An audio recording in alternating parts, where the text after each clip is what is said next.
మహేష్ కుమార్ గౌడ్ గారు అధ్యక్షత చేపట్టిన తర్వాత నియామకం జరిగిన ఉపాధ్యక్షులు, ప్రధాన కార్యదర్శులు, జిల్లా పార్టీ అధ్యక్షులను అభినందించే కార్యక్రమాన్ని తీసుకోవడమే కాకుండా ప్రతిపక్షంలో ఉన్నప్పుడు ప్రజా సమస్యల మీద, పార్టీ సంక్షోభంలో ఉన్నప్పుడు నాయకత్వానికి అండగా నిలబడి మాజీ జిల్లా పార్టీ అధ్యక్షులను అందరినీ కూడా మనస్ఫూర్తిగా అభినందించడానికి కార్యక్రమాన్ని ఏర్పాటు చేసినందుకు వారిని అభినందిస్తున్నాను.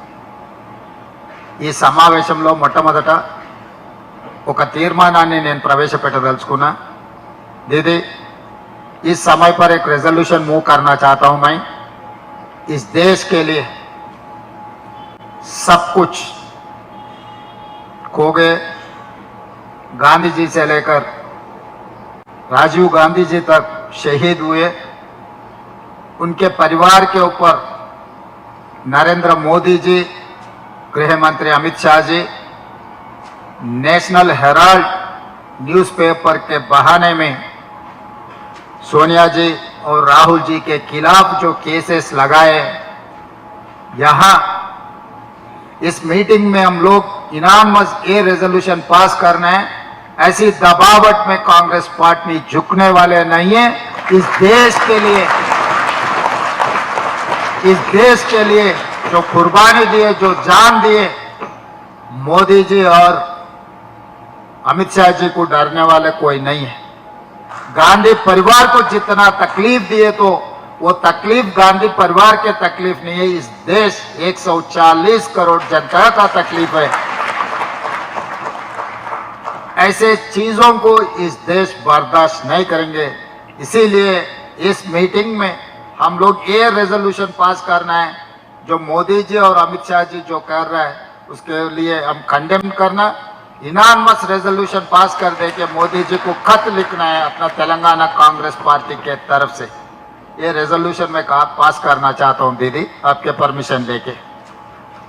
मित्रुलारा, ఈ దేశం కోసం मोतीलाल नेहरू गारू, मैं तेलुगु में बोल के हाथ खड़ा रखा, मोतीलाल नेहरू गारू, पंडित जवाहरलाल नेहरू गारू ఆగర్భ శ్రీమంతులు. ఆ రోజుల్లోనే వేలాది కోట్ల రూపాయల ఆస్తులను దేశ స్వతంత్రంలో పెట్టుబడిగా పెట్టడమే కాకుండా దేశ స్వతంత్ర పోరాటంలో వాళ్ళ ఆస్తులన్నిటిని కూడా ఈ జాతికి, ఈ దేశానికి అంకితం చేసింది. మిగిలిపోయిన కొన్ని ఆస్తులను కూడా శ్రీమతి ఇందిరాగాంధీ గారు దేశ ప్రజలకు అంకితం చేసి వారి ప్రాణాలనే కాదు వారి ఆస్తులను సర్వం ఈ దేశం కోసం త్యాగం చేసి ఈ దేశానికి స్వతంత్రం తీసుకొచ్చిన మోతీలాల్ నెహ్రూ, పండిత్ జవహర్లాల్ నెహ్రూ గారు 10 సంవత్సరాలు జైలు జీవితం గడిపాడు దేశ స్వతంత్రం కోసం.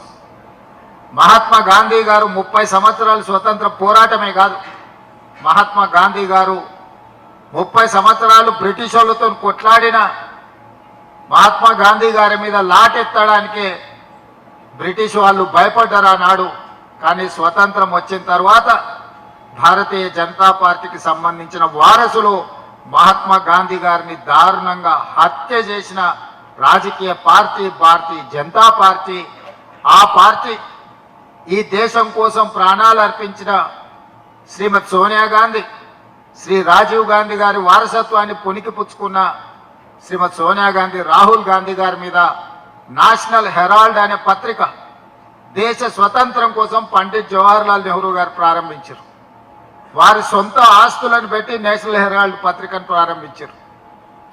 ఆ పత్రిక నాడు ఉధృతంగా దేశ స్వతంత్ర పోరాటం జరుగుతున్నప్పుడు దేశం నలుమూలలు జరుగుతున్న పోరాటాలను ఆ పత్రికలో ప్రచురించి ప్రజలకు ఒక స్ఫూర్తిని, ఒక పోరాట నాయకత్వాన్ని రగల్చి ఈ దేశాన్ని ముందుకు నడిపించారు.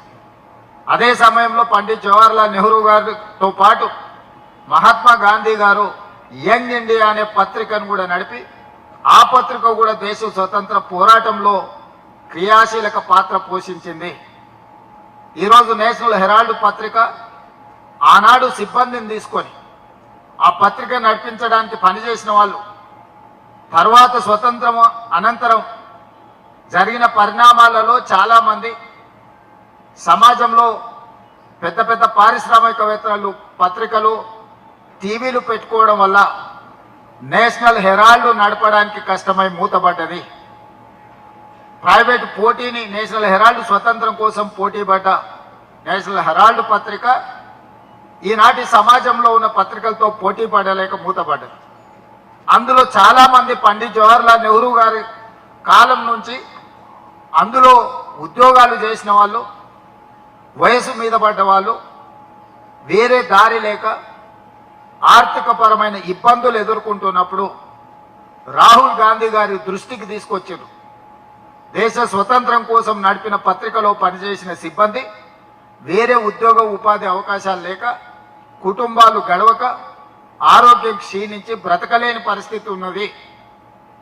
వీళ్ళని ఎట్లయినా ఆదుకోవాలనే ప్రతిపాదన వచ్చినప్పుడు ఒక ఉదారమైన ఆలోచనతోటి ఒక గొప్ప నిర్ణయం తీసుకొని ఆ పత్రికను కాంగ్రెస్ పార్టీ నిధులను అందులో పెట్టి వాళ్ళందరికీ రిటైర్మెంట్ బెనిఫిట్స్ ఇచ్చి ఆ కుటుంబాలందరినీ కూడా ఆర్థికంగా నేషనల్ హెరాల్డ్ పత్రిక నుంచి కాంగ్రెస్ నుంచి నేషనల్ హెరాల్డ్ పత్రికకు డబ్బులు ఇచ్చి అక్కడి నుంచి ఆ కుటుంబాలకు విఆర్ఎస్ లాగా ప్రతి ఒక్కరికి లక్షలాది రూపాయలు వాళ్ళకి ఇచ్చి వాళ్ళ కుటుంబాలు ఆర్థికంగా నిలబడడానికి వాళ్ళ వైద్య ఖర్చులకు సహాయాన్ని అందించడానికి ఒక మానవత్వం ఉన్న కుటుంబంగా శ్రీమతి సోనియా గాంధీ, రాహుల్ గాంధీ గారు, మల్లికార్జున్ ఖర్గే గారు నేషనల్ హెరాల్డ్ పత్రికకు సంబంధించిన సిబ్బందికి అందరికీ కూడా ఆర్థిక సహాయాన్ని అందించి వాళ్ళను శాశ్వతంగా ఉద్యోగ పదవి విరమణకు కావలసిన అన్ని సహాయాలు, మామూలుగా ప్రభుత్వ ఉద్యోగంలో పనిచేసే వాళ్లకు రిటైర్మెంట్ బెనిఫిట్స్ ఉంటాయి, ప్రైవేట్ సంస్థలలో పనిచేసే వాళ్ళకు రిటైర్మెంట్ బెనిఫిట్స్ ఏ సంస్థ ఇవ్వడం లేదు. పని చేసినప్పుడు జీతం ఇవ్వడం తప్ప పని మానేస్తే జీతాలు ఇచ్చే పరిస్థితులు లేవు. ఎప్పుడో మూతపడ్డ నేషనల్ హెరాల్డ్లో పనిచేసిన సిబ్బందికి ఒక మంచి మనసుతోని మంచి ఆలోచనతోని కాంగ్రెస్ పార్టీ నిధులను కేటాయించి వాళ్ళని అందరినీ కూడా ఆర్థికంగా ఆదుకున్నారు. తిరిగి ఆ పత్రికను రివైవ్ చేయాలి అని అంటే నడిపించడానికి అవసరమైన బోర్డ్ ఆఫ్ డైరెక్టర్స్ అవసరం ఉండి చాలామంది అందులో బోర్డులో ఉన్న వాళ్ళు చనిపోయింది లేరు. తిరిగి దాన్ని పునరుద్ధరించాలి అని అంటే ఆ బోర్డ్ ఆఫ్ డైరెక్టర్స్గా మల్లికార్జున్ ఖర్గే గారు, రాహుల్ గాంధీ గారు, అహ్మద్ పటేల్ గారు ఇట్లా కొంతమంది కాంగ్రెస్ పార్టీ నాయకులను బోర్డ్ ఆఫ్ డైరెక్టర్గా తీసుకున్నారు. ఎందుకంటే నేషనల్ హెరాల్డ్ పత్రికను తిరిగి ప్రచారంలోకి తీసుకురావాలి, కాంగ్రెస్ ఐడియాలజీని ప్రమోట్ చేయడానికి కాంగ్రెస్ పార్టీకి ఒక పత్రిక ఉండాలి, ఈ పత్రికను కాంగ్రెస్ పార్టీ నడపాలనుకుంటుంది. కాబట్టి సోనియా గాంధీ గారు, రాహుల్ గాంధీ గారు, మల్లికార్జున్ ఖర్గే గారు, ఇతర కాంగ్రెస్ పార్టీ నాయకులందరూ కూడా నేషనల్ హెరాల్డ్ బోర్డులోకి వచ్చి ఆ పత్రికను పునరుద్ధరించే ప్రయత్నం చేసిండ్రు. దానికి అవసరమైన షేర్ క్యాపిటల్కి సంబంధించి కాంగ్రెస్ పార్టీ నుంచి నిధులను బదిలీ చేసి ఆ నిధులను ఆ రిటైర్మెంట్ ఉద్యోగస్తులకు రిటైర్మెంట్ బెనిఫిట్స్ ఇచ్చి పంపించింది. ఇందులో ఏ ఒక్క రూపాయి కానీ ప్రభుత్వానికి సంబంధించింది ఇందులో లేదు. ఏ ఒక్క రూపాయి ఎవరు తమ జేబులోకి తీసుకోలేదు. ఆస్తులు నెహ్రూ గారివే, ప్రారంభించింది నెహ్రూ గారే. నెహ్రూ గారి వారసత్వంగా ఉన్న ఈ కాంగ్రెస్ పార్టీ ఆ పత్రికను నడపాలని ఆ పత్రికను ఈనాడు ఉన్న కాంగ్రెస్ పార్టీ మన కాంగ్రెస్ నాయకులను బోర్డులోకి తెచ్చి దాన్ని పెట్టుబడి పెట్టి తీసుకున్నారు. దీనికి మనీ లాండరింగ్ కేసు పెట్టి, ఈడీ కేసులు పెట్టి, ఇన్కమ్ ట్యాక్స్ కేసులు పెట్టి, కొత్త కేసులు పెట్టి మానసికంగా సోనియా గాంధీ గారిని, రాహుల్ గాంధీ గారిని వేధించడమే కాకుండా గంటల కొద్దీ రోజుల కొద్దీ ఈడీ ఆఫీస్లో పిలిచి కూర్చోబెట్టారు. అయినా మానసిక ధైర్యాన్ని కోల్పోకుండా సోనియా గాంధీ గారు, రాహుల్ గాంధీ గారి కేసులను అన్నిటిని ఎదుర్కోవడం జరిగింది. వాళ్ళు భయపెట్టి లొంగ తీసుకోవాలనుకుంటే రాహుల్ గాంధీ గారు స్పష్టంగా చెప్పారు, మా కుటుంబం ఈ దేశం కోసం ఆస్తులనే కాదు ప్రాణాలనే ఇచ్చినాం. స్వతంత్రం వచ్చిన 75 సంవత్సరాలలో ఉండడానికి నాకు ఇల్లు కూడా లేదు. మేము ఎవరిది రూపాయి తీసుకో ఈ దేశం కోసం సర్వం ఇచ్చిన వాళ్ళని మమ్మల్ని మా మీద ఇలాంటి ఆరోపణలు చేస్తే అది మీ స్థాయి దిగజారుతుంది తప్ప మాకు పోయేది ఏమీ లేదు అని స్పష్టంగా రాహుల్ గాంధీ గారు తిరిగి మోడీ గారికి జవాబిచ్చారు. ఇప్పుడు ఓట్ చోరీ కార్యక్రమాన్ని రాహుల్ గాంధీ గారు తీసుకొని దేశ స్థాయిలో ప్రచారం చేసి దేశాన్నంతా సమన్వయం చేసి ఓట్ చోరీ ద్వారా ఏ విధంగా అయితే మోడీ అమిత్ షా ఈ దేశంలో ఎన్నికలలో గెలుస్తుండ్రో ఆ ఎన్నికలను ఒక ఫార్స్గా మార్చిండ్రు, ఒక ప్రహసనంగా మార్చి గెలవడానికి అవసరమైన వాళ్ళకు వ్యతిరేకమైన ఓట్లను దేశవ్యాప్తంగా లక్షలాది ఓట్లను తొలగించి మహారాష్ట్రలో 1 కోటి ఓట్ల దాకా తొలగించి బీహార్లో 68 లక్షల ఓట్లను తొలగించి ఏ రాష్ట్రంలో ఎన్నికలు ఉంటే ఎస్సీ ఎస్టీ బీసీ మైనారిటీలు మెజారిటీ కాంగ్రెస్ పార్టీతో ఉన్నారని వాళ్ళ ఓట్లను తొలగించి ఎన్నికల్లో నెగ్గాలని ప్రయత్నం చేస్తే ఓట్ చోరీ క్యాంపెయిన్ రాహుల్ గాంధీ గారు దేశవ్యాప్తంగా ఈ కార్యక్రమాన్ని తీసుకొని వెళ్ళారు. ఆ విషయాన్ని దృష్టి మరల్చడానికి ఈరోజు మళ్ళీ సోనియా గాంధీ గారి మీద రాహుల్ గాంధీ గారి మీద కేసులు పెట్టారు. ఎందుకంటే పార్లమెంట్లో ఓట్ చోరీ మీద చర్చ జరగొద్దు, బీహార్ ఎన్నికలలో జరిగిన లోపాలను చర్చించొద్దని మళ్ళీ నేను ఈ మధ్యలో 4-5 రోజుల క్రితం సోనియా గాంధీ గారి మీద రాహుల్ గాంధీ గారి మీద కొత్త కేసు పెట్టారు. అందుకే ఈరోజు తెలంగాణ రాష్ట్ర కాంగ్రెస్ పార్టీ ప్రతి కార్యకర్త ఈ ప్రభుత్వంలో ఈ పార్టీలో ఈ ప్రజలలో ఉన్న ప్రతి వాడు సోనియా గాంధీ గారి మీద రాహుల్ గాంధీ గారి మీద మోడీ అమిత్ షా పెట్టిన అక్రమ కేసులను ఖండిస్తున్నాము, ప్రధానమంత్రి గారికి లేఖ రాస్తున్నాం. మీరందరూ గట్టిగా చప్పట్లతో ఆమోదం తెలపండి. తెలంగాణ రాష్ట్ర ముఖ్యమంత్రిగా, పిసిసి అధ్యక్షుడిగా, ఇన్ఛార్జ్ జనరల్ సెక్రటరీగా నరేంద్ర మోడీ గారికి, తెలంగాణ రాష్ట్ర ప్రజలమంతా గాంధీ కుటుంబానికి, సోనియా గాంధీ గారికి, రాహుల్ గాంధీ గారికి అండగా నిలబడతాం. అవసరమైతే ఎంత దాకైనా పోరాడతామనే రెజల్యూషన్ని మనం ఈ సభ ద్వారా సందేశాన్ని వారికి అందించాలి. భయపడే సమస్యనే లేదు, నిలబడి ఎదుర్కొంటామన్న సందేశాన్ని మోడీ గారికి, అమిత్ షా గారికి ఇవ్వదలుచుకున్నాం. మీరందరూ అండగా నిలబడండి. మోడీ అమిత్ షా మీద కొట్లాడడం మనందరం కలిసి చేద్దామని చెప్పి ఈ సమావేశంలో మీ అందరి ఆమోదం కోసం ఈరోజు అడుగుతున్నా. అదేవిధంగా మిత్రులారా, సమస్యలు, సంక్షోభము, పోరాటాలు మీ అందరి కృషితోని తెలంగాణ రాష్ట్రంలో ప్రజాపాలన, ఇందిరమ్మ రాజ్యాన్ని మనం తెచ్చుకున్నాం. 2 సంవత్సరాలు పూర్తి చేసుకున్న సంబరాలను మనం జరుపుకోబోతున్నాం. ఈ ప్రభుత్వం వచ్చి సంక్షోభంలో ఉన్న రాష్ట్రాన్ని ఈరోజు సంక్షేమం వైపు నడిపించడమే కాకుండా అభివృద్ధి ప్రణాళికలను రచించుకొని 2 సంవత్సరాల సంబరాలను మనం జరుపుకుంటున్న సందర్భంగా నూతనంగా వార్డు మెంబర్లు, సర్పంచులు రాబోతున్న సందర్భంలో మీకు జిల్లా కాంగ్రెస్ పార్టీ అధ్యక్ష పదవి దక్కడం అనేది కాంగ్రెస్ పార్టీ ఇచ్చిన గొప్ప అవకాశము. ఇది మీ అందరినీ మనస్ఫూర్తిగా నేను అభినందిస్తున్నా. ఈనాడు మేము మనమందరం కలిసి ప్రభుత్వం అమలు చేస్తున్న సంక్షేమ పథకాలను ప్రతి ఇంటికి చేర్చాలి. ప్రభుత్వం రచిస్తున్న అభివృద్ధి ప్రణాళికలను ప్రతి వేదిక మీద మనము చర్చకు పెట్టాలి. ఈరోజు సంక్షేమానికి సంబంధిస్తే రేషన్ కార్డులు కావచ్చు, సన్న బియ్యం కావచ్చు, ఇందిరమ్మ ఇండ్లు కావచ్చు, 200 యూనిట్లు ఉచిత కరెంటు కావచ్చు, రైతు రుణమాఫీ కావచ్చు, రైతు భరోసా కావచ్చు, 65,000 ప్రభుత్వ ఉద్యోగ నియామకాలు కావచ్చు, 500 రూపాయల సిలిండర్ కావచ్చు. అదేవిధంగా ఈరోజు రాష్ట్రంలో ఏ పథకం తీసుకున్నా నిన్నగాక మొన్న మొదలుపెట్టిన ఇందిరమ్మ చీరలు కావచ్చు. ఇందిరమ్మ చీరలకు సంబంధించి మన ఓ అక్క నాకు ఒక మంచి పాట చెప్పింది. అందులో చాలా లాజిక్ నాకు కనిపించింది. మీరందరూ కూడా ఆ విషయం మీద దృష్టి పెట్టాలి. ఆనాడు కేసీఆర్ ఉన్నప్పుడు బతుకమ్మ చీరలు ఇస్తే ఏ అక్కకు చీరిస్తే ఆ అక్క బండబూతులు తెచ్చేది కేసీఆర్ కుటుంబాన్ని. ఇంత పనికిమాలిన చీరలు మాకిస్తారా, వాళ్ళు ఇట్లా కట్టుకుంటారా, ఇవి తీసుకెళ్లి చైన్ల కాడ కాపలాగా పిట్టలు రాకుండా కట్టుకుంటున్నాం, ఇంత పనికిమాలిన చీరిస్తారని ఎంతమందికి కేసీఆర్ బతుకమ్మ చీరలు ఇస్తే అంతమంది కేసీఆర్కు శాపనార్థాలు పెట్టారు.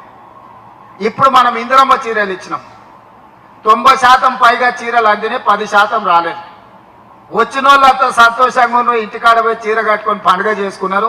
రానోళ్ళు మనల్ని తిడుతురు. అయ్యా ఏమైంది అయ్యా, రేవంత్ రెడ్డికి నాకు చీర ఇస్తే ఎంత తక్కువ అవుతుండేనా, సారే కా అక్కలకే ఆ శల్యాలకే పెడతాడా, చీర పెడితే మేము కూడా సారె పండుగ చేసుకుంటాం కదా, మాకెందుకు ఇవ్వలేదు అని చెప్పి ఆనాడు వచ్చిన వాళ్ళందరూ కేసీఆర్ను తిడితే ఈనాడు రానోళ్ళందరూ మనల్ని తిడుతురు.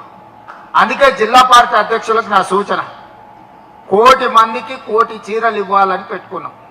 గ్రామీణ ప్రాంతాలలో 65 లక్షల మంది మహిళలు 65 లక్షల మందికి 18 ఏళ్ళు పైబడ్డ ప్రతి ఆడబిడ్డకు చీర రూపంలో సారబెడుతుంది ఇందిరమ్మ ప్రభుత్వం. ప్రతి ఒక్కరికి చీర చేరే విధంగా మీరు చర్యలు తీసుకోవాలి. మొట్టమొదట ఇక్కడ ఉండే జిల్లా పార్టీ అధ్యక్షులకు నేను ఇస్తున్న టాస్క్, ఏ ఆడబిడ్డ కూడా నాకు చీర రాలేదని చెప్పొద్దు. ఏదైనా ఒక ఆడబిడ్డ చీర రాలేదు అని చెప్తే ఆ అధ్యక్షుడు పనిచేస్తలేడని నేను లెక్క రాసుకుంటా. మీ అధ్యక్షుల కొత్తగా వచ్చిన వాళ్ళకు ఇదే నేను ఇచ్చే జిమ్మెదారి. ప్రతి ఆడబిడ్డ చీర లేరిందా లేదా ఊరు వారిగా లెక్కలు తీసుకోవాలి. వాడికి ఇప్పుడు నీకు వార్డు మెంబర్లు వస్తారు, గ్రామాలలో సర్పంచులు వచ్చారు. సమన్వయం చేసుకుంటే ప్రతి ఆడబిడ్డకు స్టాక్ ఉంది. ఇప్పుడు గ్రామీణ ప్రాంతాలలో మార్చి అంతర్జాతీయ మహిళా దినోత్సవానికి మున్సిపాలిటీలలో 35 లక్షల చీరలు ఇస్తున్నాం. గ్రామీణ ప్రాంతాలలో 65 లక్షలు ఇప్పుడు రెడీగా ఉన్నాయి. డిసెంబర్ 9 లోపునే పూర్తి చేయాలనుకున్నాం, పూర్తి కాలేదు. ఇప్పుడు మీరు ఇది పూర్తి చేసుకోవాలి డిసెంబర్ నెలలో.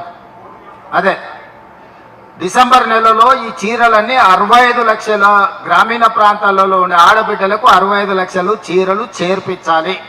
ఈ చేర్పించే బాధ్యత జిల్లా పార్టీ అధ్యక్షులదే. మిగిలిన 35 లక్షల ఆడబిడ్డలకు పట్టణ ప్రాంతాలలో నివసిస్తున్న వాళ్లకు మార్చి నెలలో చీరలు తయారు కాకపోవడం వల్ల 8 నెలలు ఉత్పత్తి చేసే సంస్థలకు ఇస్తే 65 లక్షల చీరలు ఇచ్చారు మనకు. ఇంకో 3 నెలల్లో 35 లక్షల చీరలు ఇస్తామన్నారు. ఫిబ్రవరి ఆఖరికి మార్చి ఫస్ట్ వీక్లో మనకు చీరలు వస్తాయి. మార్చి నెలలో మిగిలిన ఆడబిడ్డలకు పట్టణ ప్రాంతాలలో 35 లక్షల చీరలు ఇస్తాం. 1 కోటి మంది ఆడబిడ్డలకు కోటి చీరలు ఇవ్వడమే కాకుండా 1 కోటి మంది ఆడబిడ్డలను కోటీశ్వరులను చేయాలని ప్రభుత్వం లక్ష్యంగా పనిచేస్తుంది. దానికి మీరందరూ కూడా కష్టపడాల్సిన అవసరం ఉన్నది. ఈరోజు ప్రభుత్వం అమలు చేస్తున్న సంక్షేమ పథకాలను ఊర్లల్లో చెట్టు కింద చర్చ పెట్టుర్రి. పెళ్లికి పోయినా, చావుకు పోయినా, దావత్కు పోయినా, కళ్ళు కాంపౌండ్ దగ్గరికి పోయినా ఆనాడు ఎట్లుండే ఈనాడు ఎట్లుంది అనేది, ఎవరు పాలైంది తెలంగాణ, ఎవరు పరిపాలన చేస్తారు తెలంగాణ అనే చర్చకు తెర లేపండి. 2 సంవత్సరాలల్లో మన మార్పు పరిపాలనను మనం అందించినాం. మనకు అప్పచెప్పిన మనము ఆయనకు 2014 నాడు అప్పచెప్పినప్పుడు 16,000 కోట్ల రూపాయల మిగులు బడ్జెట్తో మనం అప్పచెప్పినాం. తిరిగి 10 ఏళ్ళలో ఆయన మనకు అప్పచెప్పేటప్పుడు 8,19,11,000 కోట్ల రూపాయల అప్పుతో మనకు అప్పచెప్పినాం. నాకు డిసెంబర్ 7, 2023 నాడు ప్రభుత్వాన్ని చంద్రశేఖరరావు గారు అప్పచెప్పే నాటికి 8,11,000 కోట్ల రూపాయల అప్పుతోని నడుము వంగిపోయి బజార్లో ఎవరు నమ్మని పరిస్థితుల్లో మన చేతిలో రాష్ట్రాన్ని పెట్టింది. ఒక సంక్షోభానికి లోనైన రాష్ట్రాన్ని మన చేతిలో పెడితే సంక్షోభ రాష్ట్రాన్ని సరిదిద్దుకుంటూ సంక్షేమ పథకాలను ఆనాడు ఉన్నట్టువే కాకుండా ఈనాడు కొత్తగా మనము 6 గ్యారంటీల రూపంలో ఇచ్చిన పథకాలను కూడా అమలు చేసుకుంటూ 65,000 ప్రభుత్వ ఉద్యోగ ఖాళీలను మొదటి సంవత్సరంలోనే భర్తీ చేసి అన్ని రకాలుగా సంక్షేమ పథకాలను అమలు చేసుకుంటూ మన 6 గ్యారంటీలను అమలు చేసుకుంటూ ఈరోజు ముందుకు నడిపిస్తున్నాం. ఈ క్రమంలో 2 సంవత్సరాలు మనం పూర్తి చేసుకున్న సందర్భం వచ్చింది. సంబరాలను జరుపుకుంటున్నాము. ఉన్న ప్రభుత్వాన్ని నడపడమే కాదు, 2034కి $1 ట్రిలియన్ ఎకానమీగా, 2047 100 సంవత్సరాల స్వతంత్ర ఉత్సవాలు జరుపుకునే టైంకి $3 ట్రిలియన్ ఎకానమీగా తెలంగాణ రాష్ట్రాన్ని అభివృద్ధి చేయాలని ఈరోజు ప్రణాళికలు చేసుకున్నాం. డిసెంబర్ 1 నుంచి డిసెంబర్ 13 వరకు కార్యాచరణ తీసుకొని మనం తిరుగుతున్నాం. నిన్న ఉమ్మడి మహబూబ్ నగర్ జిల్లాకి వెళ్ళినాం, ఈరోజు ఖమ్మం జిల్లాకి వెళ్తున్నాం. ఇట్లా 6 ఉమ్మడి జిల్లాలకు 6 తారీఖు వరకు వివిధ జిల్లాలకు ఒక్కొక్క జిల్లాకు ఒక్కొక్క రోజు సమయాన్ని ఇచ్చి ఈ అభివృద్ధి కార్యక్రమాలను, సంక్షేమ కార్యక్రమాలను ప్రజలకు వివరించడానికి 2 సంవత్సరాల సంబరాలను జిల్లాలలో జరుపుకోవడానికి కార్యాచరణ తీసుకున్నాం. 7 తారీఖు నాడు తెలంగాణ ఉద్యమానికి వేదికైన, తెలంగాణ ఉద్యమానికి ఊపిరి ఇచ్చిన ఉస్మానియా యూనివర్సిటీకి 7 తారీఖు నాడు మనం వెళ్తున్నాం. ఆ యూనివర్సిటీ 100 సంవత్సరాల పైగా చరిత్ర ఉన్న యూనివర్సిటీ. గొప్ప గొప్ప మేధావులను పివి నరసింహారావు గారి నుంచి మొదలు పెడితే జైపాల్ రెడ్డి గారి వరకు, కేశవరావు గారి వరకు ఉద్దండులను అందించిన ఉస్మానియా యూనివర్సిటీని చంద్రశేఖరరావు గారు కాలగర్భంలో కప్పేయాలని చూసిండు. అందుకే నేను ఎవరు వెళ్ళని ఉస్మానియా యూనివర్సిటీకి నేను వెళ్ళినా ఆ రోజు చెప్పొచ్చిన ఎంత ఖర్చైనా అంతర్జాతీయ స్థాయి ప్రమాణాలతో ఉస్మానియా యూనివర్సిటీని అభివృద్ధి చేస్తామని 7 తారీఖు నాడు ఉస్మానియా యూనివర్సిటీకి వెళ్ళి ఆర్ట్స్ కాలేజ్ ముందే సభ పెట్టి ఆ యూనివర్సిటీ అభివృద్ధికి అవసరమైన నిధులను మంజూరు చేసి వాటన్నిటిని కూడా అభివృద్ధి పదం వైపు నడిపించడానికి ప్రణాళిక తీసుకుంది. 8, 9 భారత్ ఫ్యూచర్ సిటీలో తెలంగాణ రైజింగ్ గ్లోబల్ సమ్మిట్ను పెట్టుకున్నాం. 8 తారీఖు రోజు 1 గంటకు సంబరాలు ప్రారంభమై మనం మొదటి రోజు మొత్తం సంక్షేమ పథకాలు ఏ విధంగా అమలు చేసినాం, 2 సంవత్సరాల పరిపాలన ఏ విధంగా జరిగిందో చర్చలు పెట్టి సాయంత్రానికి తెలంగాణ సాంస్కృతిక ఉత్సవాలను జరుపుకుంటాం. 8 తారీఖు రోజు ముఖ్యమైన నాయకులందరినీ కూడా కార్యక్రమానికి ప్రభుత్వ పరంగా ఆహ్వానించడం జరుగుతుంది.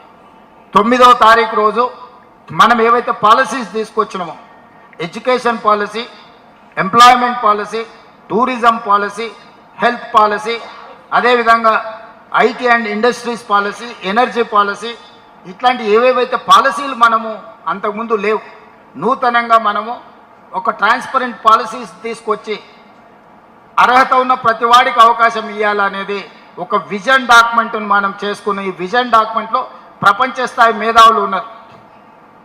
బ్రిటిష్ ప్రెసిడెంట్గా, ప్రైమ్ మినిస్టర్గా పనిచేసిన టోనీ బ్లేయర్ నుంచి అభిజిత్ బెనర్జీ వరకు, సంతను నారాయణ్, అజయ్ బంగా, సత్య నాదెల్లా, ప్రేమ్జీ వత్సవ్ లాంటి మేధావులు వీళ్ళందరూ కూడా తెలంగాణ రాష్ట్ర అభివృద్ధి కోసం ప్రణాళికలు ఏ విధంగా రచించాలనో international experts, Raghuram Rajan farmer RBI governor నుంచి మొదలు పెడితే చాలామంది మేధావులు మనకందరికీ మన పాలసీ డాక్యుమెంట్లో ఇన్పుట్ ఇచ్చి ఇందులో సభ్యులుగా పనిచేస్తున్నారు. దీని coordination international school of business ISB, అదేవిధంగా నీతి ఆయోగ్ గవర్నమెంట్ ఆఫ్ ఇండియాకి సంబంధించిన వాళ్ళు కూడా ఇందులో భాగస్వాములు. దీంట్లో మంత్రులతో పాటు అన్ని విషయాలలో నిష్ణాతులందరూ కూడా ఇందులో ఉండి విజన్ 2047కి తెలంగాణ రైజింగ్ 2047 అనే ఒక పాలసీ డాక్యుమెంటును 2034కు $1 ట్రిలియన్ ఎకానమీని ఏ విధంగా మనం చేరుకోవాలి, 2047కు $3 ట్రిలియన్ ఎకానమీగా ఎలా చేరుకోవాలని ఒక ప్రణాళిక చేసుకున్నాం. అందులో 1-2 అంశాలు మీతో చర్చిస్తాను. మీకు అందరికీ తెలుసు, రాజశేఖర రెడ్డి గారు ముఖ్యమంత్రి ఉన్నప్పుడు, సోనియా గాంధీ గారు యూపీఏ చైర్పర్సన్గా ఉన్నప్పుడు అంతర్జాతీయ ఎయిర్పోర్ట్ ఔటర్ రింగ్ రోడ్ మనం నిర్మించుకున్నాం. ఔటర్ రింగ్ రోడ్డు 160 కిలోమీటర్లు ఉంది. ఈ ఔటర్ రింగ్ రోడ్డు లోపల ఉన్న మొత్తాన్ని కోర్ అర్బన్ రీజన్ ఎకానమీగా మనం అనుకున్నాం. ఈ కోర్ అర్బన్లో ఈరోజు ఇండస్ట్రీస్ ఉన్నాయి, మూసి కలుషితం ఉన్నది, మెట్రో రైలు విస్తరణ జరగలేదు, ఫ్లైఓవర్లు కట్టలేదు, ఎలివేటెడ్ కారిడార్లు కట్టలేదు. ఇట్లా రకరకాల సమస్యలను అన్నిటిని కూడా మనం దృష్టిలో పెట్టుకొని ఈ ఏరియాను మొత్తము మనం క్యూర్ చేయాలనుకుంటున్నాం. కోర్ అర్బన్ రీజన్ ఎకానమీ అంటే క్యూర్, CURE, క్యూర్ అంటే దీన్ని ప్రక్షాళన చేసి బాగు చేయాలనుకుంటున్నాము. ఇది సర్వీస్ సెక్టర్. ఇక్కడ మొత్తం సేవలకు సంబంధించిన ప్రణాళికలు రచించి ఇండస్ట్రీస్ అన్నిటిని కూడా బయటకు షిఫ్ట్ చేస్తాం. ఈ లోపల ఉన్న ఇండస్ట్రీస్ కాలుష్యాన్ని ఇస్తున్నాయి. ఇప్పుడు నాచారం ఏరియాలో ఉన్న వాళ్ళు ఇక్కడ ఎవరైనా ఉన్నారా? చాలామంది నాచారం ఏరియా వాళ్ళు ఉన్నారు. అక్కడ ఎన్నో పరిశ్రమలు ఉన్నాయి, మూతపడ్డ పరిశ్రమలు ఉన్నాయి, నడుస్తున్న పరిశ్రమలు ఉన్నాయి, కాలుష్యం ఉంది. ఇవాళ మధ్యతరగతి వాళ్ళు ఒక అపార్ట్మెంట్ కొనుక్కుందామంటే ఎక్కడికో పోయి కొనుక్కునే పరిస్థితి, ఎందుకంటే భూమి అందుబాటు లేకపోవడం వల్ల.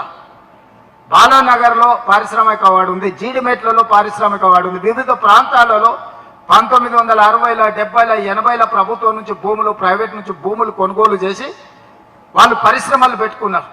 ఆ పరిశ్రమలు ఈరోజు నడవక మూతపడ్డాయి. కొన్ని ఉంటే వాటి కాలుష్యం వల్ల నగరంలో air pollution, soil pollution, water pollution ఉన్నాయి. ఆనాడు అవి ఊరు బయట, ఈనాడు ఊరు మధ్యలోకి వచ్చినాయి. వీటిని ఊరు బయటికి రింగు రోడ్ అవతలికి తరలించడానికి ఆ భూములను ఈరోజు ఇండస్ట్రియల్ జోన్లో ఉన్నాయి. వాటిని మల్టీ యూజ్ జోన్ అంటే రెసిడెన్షియల్ జోన్కు మారుస్తే అక్కడ కట్టే అపార్ట్మెంట్స్ వల్ల మధ్యతరగతి ఇల్లు కొనుక్కోవడానికి అవకాశం ఉంటుంది, పేదలకు అందుబాటులోకి వస్తాయి. అదేవిధంగా రియల్ ఎస్టేట్ పెరిగితే, నిర్మాణ రంగం పెరిగితే లేబర్కు పని ఉంటుంది. స్టీలు, సిమెంటు, ఇసుక ప్రతిదీ అమ్ముడు పోతే రాష్ట్రానికి ఆదాయం కూడా పరోక్షంగా పెరుగుతుంది. ఇందులో మనం మూసి ప్రక్షాళన చేయడం, మెట్రో రైలు విస్తరించుకోవడం, ఈ ఇండస్ట్రీస్ను తరలించడం, అవసరమైన వర్షాలు వచ్చినప్పుడు నీళ్లు నిలుస్తున్నాయి వాటి అన్నిటిని తొలగించుకోవడం కోసం ఈ కోర్ అర్బన్ రీజియన్ని మనం ఈరోజు క్యూర్ పేరు మీద దీన్ని మొత్తం ఈ సమస్యను పరిష్కరించదలుచుకున్నాం, క్యూర్ చేయదలుచుకున్నాము. ఇందులో సర్వీస్ సెక్టర్ ఉంటుంది, అంటే సేవలు అందించే సంబంధించినవే ఉంటాయి. పొల్యూషన్ చేసే కాలుష్యాన్ని వెదజల్లే పరిశ్రమలు ఏవి ఉండవు, వాటిని తరలిస్తాం. Outer ring road outside నుంచి ఇప్పుడు రీజనల్ రింగ్ రోడ్ మనం తెచ్చుకుంటున్నాం, పదే మనం చర్చ చేస్తున్నాం. రీజనల్ రింగ్ రోడ్ 360 కిలోమీటర్లు, ఔటర్ రింగ్ రోడ్ 160 ఉంటాయి. ఇప్పుడు మనం నిర్మించుకోబోయే రీజనల్ రింగ్ రోడ్ 360 కిలోమీటర్లు. Outer ring road out side, regional ring road inside. ఈ ప్రాంతాన్ని పెరీ అర్బన్ రీజియన్ ఎకానమీగా మనం పేరు పెట్టుకున్నాం. పెరీ అర్బన్ రీజియన్ ఎకానమీ అంటే ప్యూర్. ఇప్పటి వరకు అక్కడ ఎలాంటి ప్రణాళిక లేదు. ఇది మ్యానుఫ్యాక్చరింగ్ జోన్. రేపు ఇతర రాష్ట్రాల నుంచి, ఇతర దేశాల నుంచి పరిశ్రమలను మనం ఆహ్వానించినప్పుడు ఈ ప్రాంతంలో పరిశ్రమలు పెట్టుకోవడానికి అవసరమైన ప్రణాళికలతో రోడ్లు రవాణాగా, రోడ్లు కావచ్చు, నీళ్లు కావచ్చు, కరెంటు కావచ్చు, భూసేకరణ కావచ్చు, ఈ పెరీ అర్బన్ రీజియన్లో మనం పరిశ్రమల కోసం ప్రణాళిక చేస్తున్నాం. Outer ring road inside core urban region, outer ring road out side regional ring road లోపల ఉన్నదాన్ని peri urban region. Regional ring road బయట నుంచి తెలంగాణ సరిహద్దుల వరకు rural agricultural region economy, rare rural agriculture region economy. Regional ring road బయట నుంచి తెలంగాణ సరిహద్దుల వరకు అగ్రికల్చర్ ఎకానమీని పెంచాలని, మన దగ్గర విత్తనాలు పండించడానికి మంచి భూమి, ఆర్గానిక్ ఫుడ్ పండించడానికి మంచి భూమి, మనకు పండ్ల తోటలు పెట్టుకోవచ్చు, కూరగాయల తోటలు పెట్టుకోవచ్చు. చాలా వ్యవసాయము, సేంద్రియ వ్యవసాయం చేస్తే లాభసాటిగా వ్యవసాయం మారుతుంది. సో 3 భాగాలుగా service sector, manufacturing sector, agriculture sector. Service sector వచ్చేసి ఔటర్ రింగ్ రోడ్ ఇన్సైడ్ ఉన్నది service sector, regional ring road inside ఉన్నది మ్యానుఫ్యాక్చరింగ్ సెక్టర్. తెలంగాణ సరిహద్దుల నుంచి రీజనల్ రింగ్ రోడ్ వరకు మనకు అగ్రికల్చర్ సెక్టర్. 3 సెక్టర్లుగా తెలంగాణ రాష్ట్రాన్ని విభజించి భవిష్యత్తు ప్రణాళికలు రచించి, ఈ దేశంలో ఏ రాష్ట్రంలో లేని మౌలిక వసతులు మన దగ్గర ఉన్నాయి. అదనంగా ఇప్పుడు 4 ఎయిర్పోర్ట్లను ఈరోజు కోమటిరెడ్డి వెంకటరెడ్డి గారు ఢిల్లీలో మాట్లాడి తీసుకొచ్చారు. వరంగల్లో ఒక గొప్ప ఎయిర్పోర్ట్ వస్తున్నది, భద్రాద్రి కొత్తగూడెంలో ఎయిర్పోర్ట్ వస్తున్నది, రామగుండంలో ఎయిర్పోర్ట్ వస్తున్నది, ఆదిలాబాద్లో ఎయిర్పోర్ట్ వస్తున్నది. 10 ఏళ్ళు అయితే ఉన్న ఎయిర్పోర్ట్ల కమిషన్లు దొబ్బిండి కేసీఆర్ తప్ప రెండో ఎయిర్పోర్ట్ కట్టాలన్న ఆలోచన చేయలే. ఇవాళ 4 ఎయిర్పోర్టులకి 2 సంవత్సరాలలోనే మన కేంద్ర ప్రభుత్వం నుంచి అనుమతులు తెచ్చుకున్నాము. తొందరలోనే డిసెంబర్ ఆఖరు లోపలనే వరంగల్ ఎయిర్పోర్ట్కు మనం శిలాఫలకం వేసుకోబోతున్నాం, పనులు ప్రారంభించుకోబోతున్నాం. ఇట్లా మనకు పోర్టు లేదు, పెద్ద పరిశ్రమలు పెట్టుబడి పెట్టమంటే మీకు సముద్రం ఒడ్డు లేదు కదా. మేము కార్ల కంపెనీలు, పెద్ద కంపెనీలను పెడితే విమానాలలో రవాణా చేయలేము. మాకు పోర్టు ఉంటే మేము షిప్లలో వీటన్నిటిని పరిశ్రమలు పెడితే తీసుకెళ్తుంది. అంటే నరేంద్ర మోడీ నుంచి చంద్రబాబు నాయుడు వరకు మాట్లాడి మన ఎయిర్పోర్టు నుంచి మచిలీపట్నం పోర్టు వరకు, ఒకప్పుడు మచిలీపట్నం పోర్టు నిజాం దగ్గరనే ఉండే, తర్వాత ఆంధ్రప్రదేశ్లోకి వెళ్ళింది. ఈరోజు మనము మచిలీపట్నం పోర్టుకు 12 లేన్ గ్రీన్ ఫీల్డ్ ఎక్స్ప్రెస్ హైవేతో పాటు బుల్లెట్ ట్రైన్తో పాటు ట్రైన్ ఫెసిలిటీ కలిపి పోర్టు కనెక్టివిటీ పెంచుతున్నాం పరిశ్రమలను ఆకర్షించడానికి. సో ఇవన్నీ కార్యక్రమాలు, ఈ రోడ్లు కానీ, మెట్రో కానీ, అదేవిధంగా మనము హై స్పీడ్ రైళ్ల గురించి వినడం, బుల్లెట్ ట్రైన్ల గురించి వినడం. జపాన్లో జనాలు బుల్లెట్ ట్రైన్లలో తిరుగుతారని మనం విన్నాం. మన దేశంలో నరేంద్ర మోడీ గారు గుజరాత్లో పెట్టుకోరు, ఆ తర్వాత పూణే, ముంబై ఏదో వేసుకుంటారు అని దూరంగా విన్నాం. మీ రాష్ట్రాలు చేసుకున్నప్పుడు మాకెందుకు ఇయ్యారని కేంద్రంతో కొట్లాడి ఇవాళ హైదరాబాద్ నుంచి బెంగళూరుకు ఎక్స్ప్రెస్ హైవేతో పాటు బుల్లెట్ ట్రైన్ కూడా మనం మంజూరు చేయించుకున్నాం. హైదరాబాద్ నుంచి చెన్నై వయా అమరావతి ఎక్స్ప్రెస్ హైవేతో పాటు బుల్లెట్ ట్రైన్ కూడా ఈరోజు మనం మంజూరు చేయించుకున్నాం. ప్రాథమికంగా ఒప్పుకున్నారు. వాటిని పేపర్ మీద కావాలని రేపు నరేంద్ర మోడీ గారిని కలిసి నువ్వు ఇస్తావా సస్తావా అని ఇలా మనం అడగనికి పోతున్నాం. ఎందుకంటే నువ్వు గుజరాత్కు తీసుకెళ్తున్నావు, నువ్వు గుజరాత్ ముఖ్యమంత్రి కాదు, ఈ దేశానికి ప్రధానమంత్రి. గుజరాత్కి ఏమేమి ఇచ్చినావో తెలంగాణ కూడా అవన్నీ ఇవ్వాల్సిందే. ఇవ్వకపోతే ఖచ్చితంగా ఈ రాష్ట్రంలో బీజేపీని మొత్తం నేలమట్టం చేస్తావు. ఈ రాష్ట్రంలో బీజేపీ ఉండనే ఉండదు. ఒక ప్రణాళిక తీసుకొని రేపు ప్రధానమంత్రి గారిని కలిసి విజ్ఞాపన పత్రం ఇస్తున్నాం. మనం అడగడం మన బాధ్యత, ఇవ్వకపోతే కొట్లాడడం మన హక్కు. అడగకుండానే ఇవ్వలేదని మాట్లాడితే తప్పు మన వైపు ఉంటుంది. ఒక్కటికి 10 సార్లు అడుగుతాం. ఇక్కడ వ్యక్తిగతమైన పైరవి లేదు. ఇక్కడ రాష్ట్ర ప్రజల ప్రయోజనాల కోసం ఒక్కటికి 10 సార్లు అడుగుతాం కేంద్ర మంత్రులను, ప్రధానమంత్రి ఒక్కటికి 100 సార్లు ఢిల్లీకి పోయి అడుగుతాం. ఇచ్చిండ్రా సరే సరే సంతోషం, ఇవ్వకపోతే తెలంగాణ ప్రజలు ఏ విధంగా వ్యవహరిస్తారో బీజేపీ రుచి చూస్తుంది. ఇలాంటివన్నీ కార్యక్రమాలు తీసుకొని మనం ముందుకెళ్తున్నాం. మరి ఇన్ని కార్యక్రమాలు చేస్తే మంత్రులు లేకపోతే ప్రభుత్వం ఆ కార్యక్రమాలలో ఉంటే ఇది ప్రజలకు చెప్పాల్సిన బాధ్యత. చేయడమే కాదు, చేసింది చెప్పుకోవడం కూడా చాలా అవసరం రాజకీయాలలో. మరి ఎవరు చెప్పాలి? ఇవన్నీ ప్రజలకు ఎవరు చెప్పాలి? మీరే కదా, జిల్లా అధ్యక్షులే కదా. మీరు రాష్ట్ర అధ్యక్షులు జిల్లా అధ్యక్షులకు చెప్తారు, జిల్లా అధ్యక్షులు మండలాధ్యక్షులకు చెప్పాలి, మండలాధ్యక్షులు గ్రామాధ్యక్షులకు చెప్పాలి, గ్రామాధ్యక్షులు ఆ వార్డులో ఉండే అధ్యక్షులకు చెప్పాలి. ఇది మన స్ట్రక్చర్. ఇందులో మీరు అందరు కష్టపడి పని చేయాల్సిందే. दीदी मैं एक सुझाव देना चाहता हूँ, ये सब लोग अभी नया नया जिम्मेदारी लिए 6 महीने इन लोगों को प्रोबेशनरी पीरियड रखो, क्योंकि कौन कैसे काम कर रहा, कहाँ काम कर रहा, कौन सी तरीका से ये काम कर रहा है, 6 महीने पूरा सबको हर महीने का रिपोर्ट ले लो. हर महीने का रिपोर्ट लेके 6 महीने के बाद कौन रहना कौन नहीं रहना, जब एक डिसीजन ले लो आप. और AIC secretaries and PCC president has to take a call on review on this.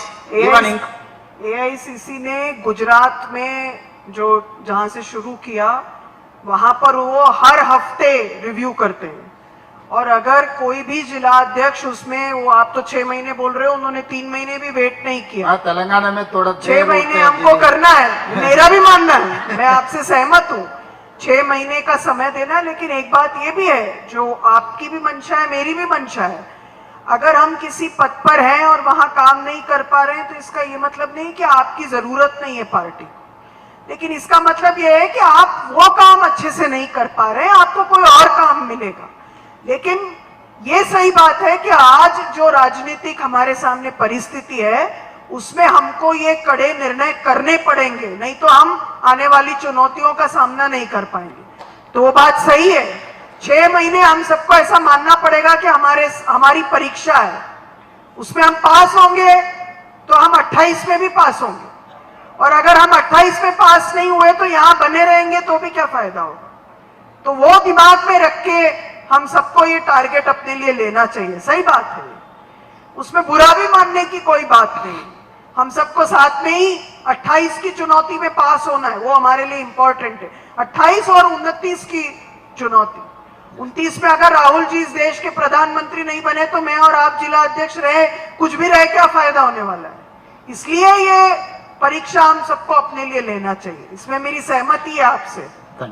ये तेलंगाना में सरकार बनाने के लिए नहीं आप लोगों को जिला अध्यक्ष बनाए, राहुल जी को इस देश में प्रधानमंत्री बनाने के लिए आप लोगों को जिम्मेदारी दी है.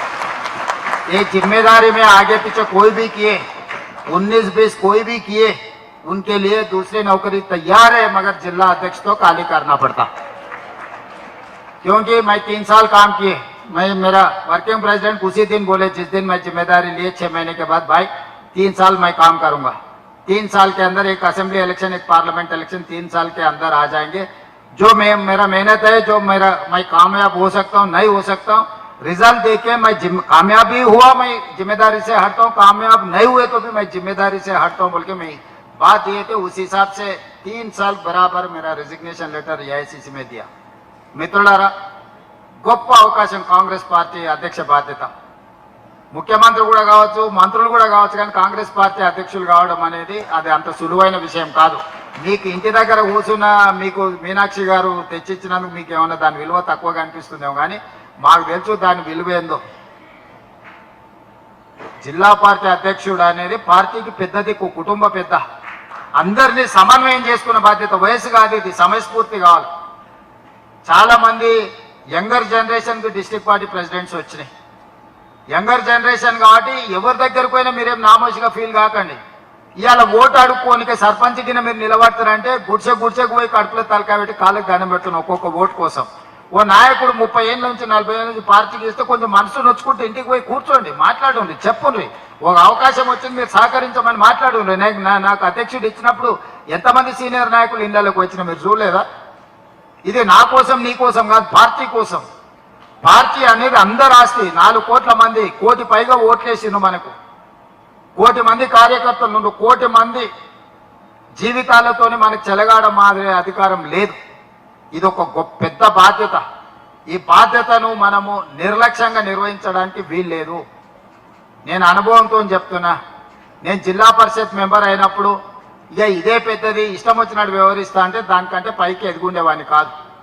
ప్రతి సందర్భంలో రాజకీయాలు అనేవి ఒడిదుడుకులు ఉంటాయి. మనం ఒకటి చెప్తే ఇంకోటి చెప్పేటోళ్ళు ఉంటారు. రాజకీయంలో గేమ్ రూలే అట్లుంటుంది.